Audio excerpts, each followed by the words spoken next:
Truth is absolute. Heart. Exhilarating hearts. America. Reawakening America.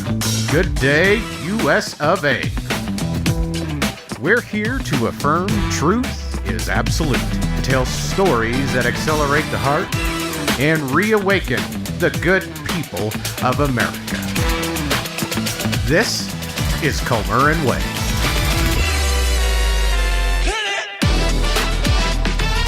Well, welcome, America.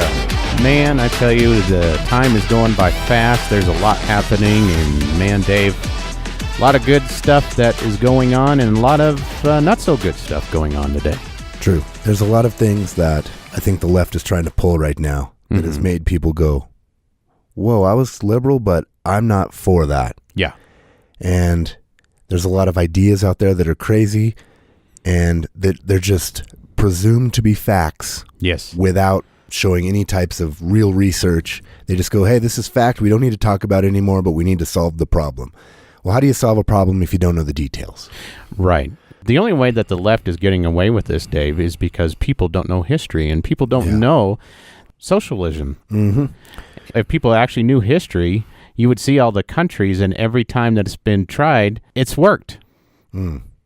And it works because socialism isn't about the enhancement and the growth of an economy and the establishment of people. Mm-mm. No. It's about slavery. Yes. Returning people to slavery. You know, you hear in the news now of Venezuela. Yep. And, man, I don't know if you've seen some pictures of what's going on. I mean, it's like a modern-day apocalypse down there. It is. And I know people are starving. They're digging into the trash. There's a few elites, that they have their needs met. But the vast, I think it's like 90-something% of the people are beginning to starve. Yep. Venezuela was once a rich country they had tons of oil and natural reserves. Mm-hmm. And it functioned, like their government functioned real well. They were developing and had a growing middle class. Right. And now, like, even water and power are sporadic. Right. And ultra luxuries like bread and toilet paper are in short supply. When Bernie Sanders says breadlines are a good thing, I think we should go ask these Venezuelans what they think about that, because sometimes they go to these breadlines and they'll wait for hours and go home empty-handed. Yeah. And that also means empty-stomached. Yes. By the way. In Venezuela, the crime skyrocketed a lot, because there was no freedom of the press. They kind of suppress the press. Mm-hmm. It was a dictatorship, socialism, Mm-hmm. Hugo Chavez started this, and he promised to lead the people into a socialist paradise. Yeah. And his theme was hope and change. Ooh, that sounds pretty familiar. Yeah, who was that? Wow. Our former president was, running his candidacy. That was the thing that he ran on, but nobody asked him, well, what kind of change?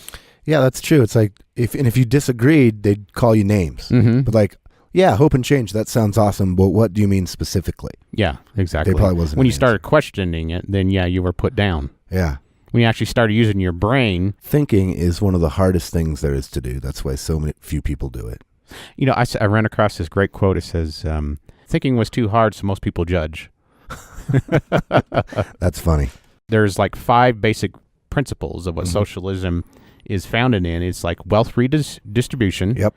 What's that? Taxes, basically. Yep. National thievery. The nationalization of production. What happened under Obama? When we bailed out the car companies. We bailed out GM. Yep. So they actually nationalized the auto industry. Yep. Expansion of the welfare state. Mm-hmm. How many people who come to the country here and they come in illegally and then all of a sudden they're put on the dole. Yep. Social egalitarianism. You're hearing about this. You want the equality of outcome. Mm-hmm. I ran across this quote that said, "A free people are not equal, and an equal people are not free." Oh yeah, true.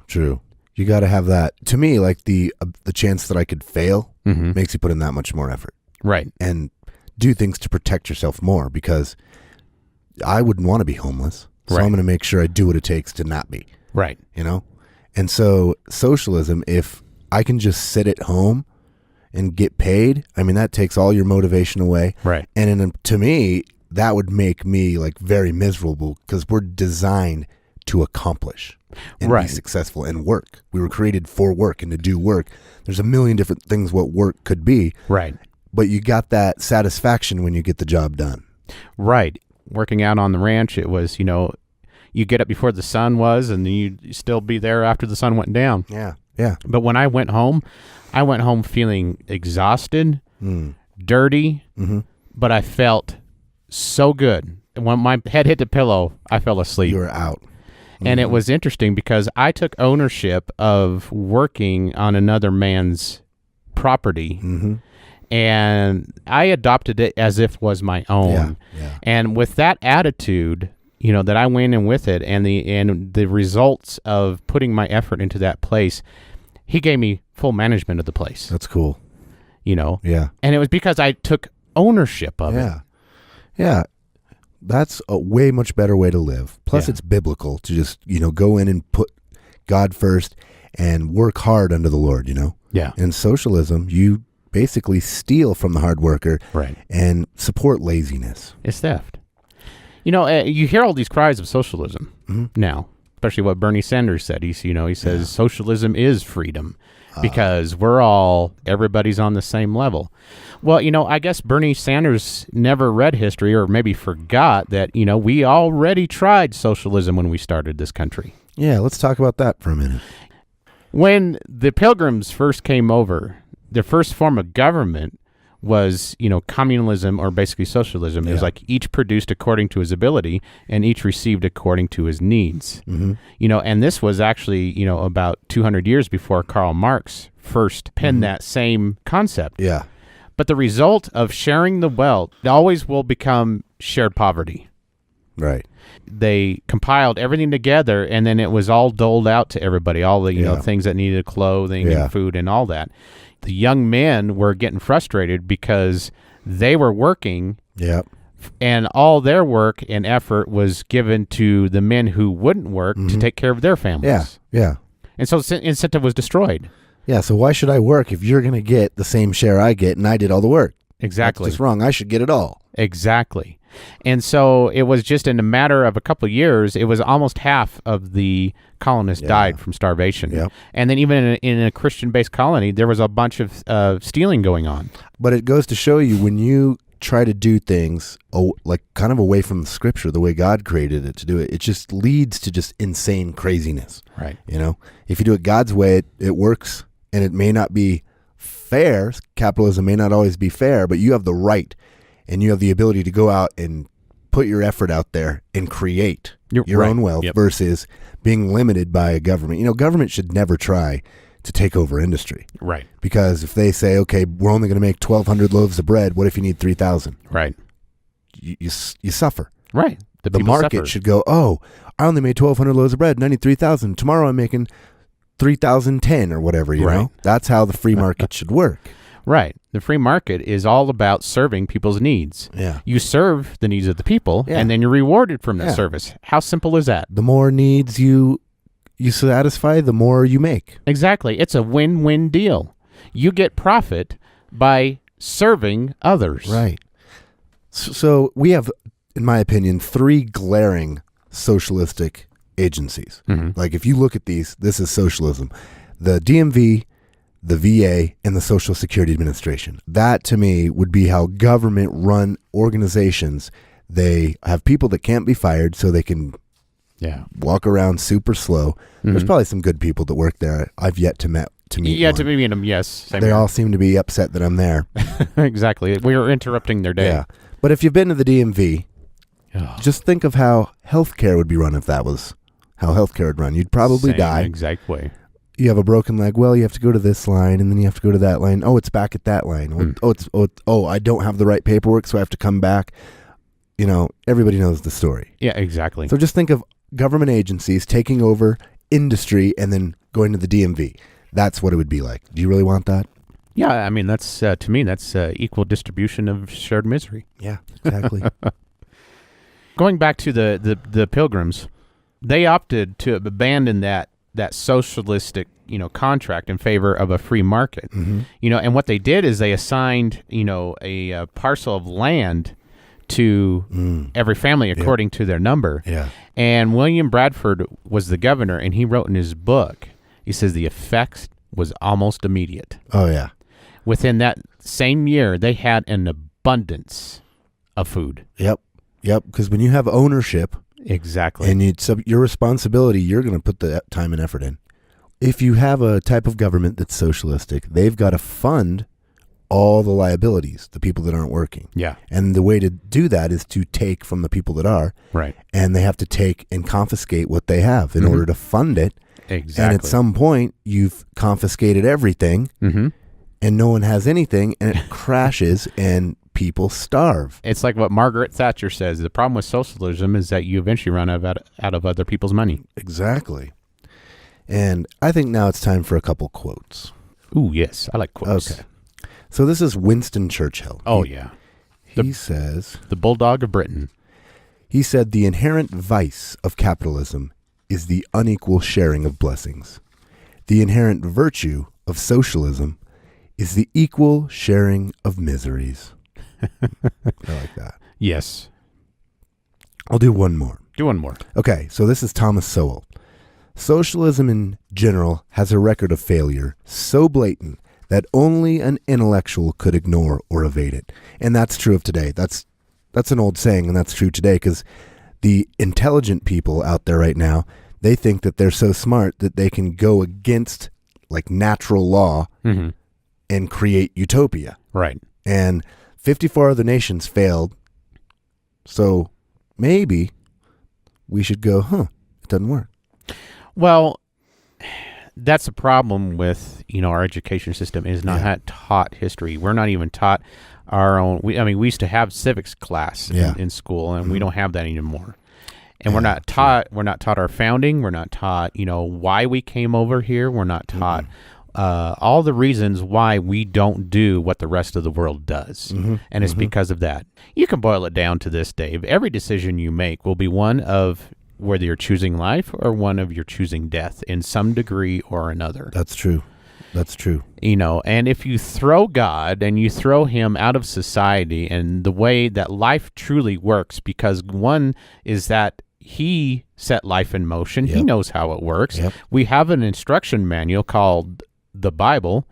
Once we got rid of that, then it's no surprise that the only other thing is they're going to accept are the lies that are being shoved upon them by these elites and these intellectuals. It's there's so much of our lives that we've given away and we've let government or police handle, and we need to take back our own responsibilities. That's right. And stop giving it away. It needs to be up to me if I eat. It needs to be up to me if I'm protected. Right. And since we're talking about the Bible, I think we should hit a few scriptures. What you got? Okay, so Proverbs 12:24 says, this is the New Living Translation, work hard and become a leader. Be lazy and become a slave. Ooh. Who wants to be a slave out there?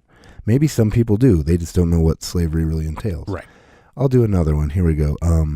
Here's my favorite one for this episode is Proverbs 13:4. Lazy people will want much but get little. But those who work hard will prosper.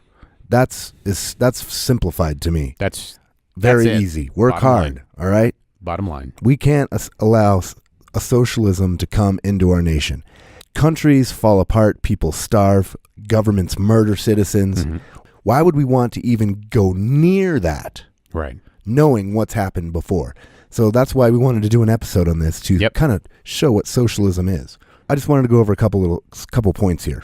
The 5 ways socialism destroys societies. This is an article by John Hawkins. Okay. So I'm kind of going to paraphrase here in 5 points. So socialism kills economic growth. Socialism strangles economic growth in the crib by penalizing success and rewarding failure. It stifles free speech. Socialism requires protection, propaganda, and intimidation, and darkness to survive. Socialism can't survive honest, informed debate. Right? That's exactly right. It leads to increasingly tyrannical government. The more socialism you have, the less freedom you will have. That's true. It creates strife and division. Socialism is all about turning people against each other and creating special groups. So right. we're all equal, but this group is more equal, so they equal get more. And the final one is socialists believe the ends justify the means. Right. Yep. So we can do whatever it takes. We can break laws. We can kill people. We can do anything it takes to get this because the end is so great that it doesn't matter what happens in the process. As we see colleges are teaching students that capitalism is evil and socialism is the way to go, young people, they're not given an opposite opportunity, so they don't know. Right. And you find that research shows that if you just talk to them and ask them questions, they turn away quick.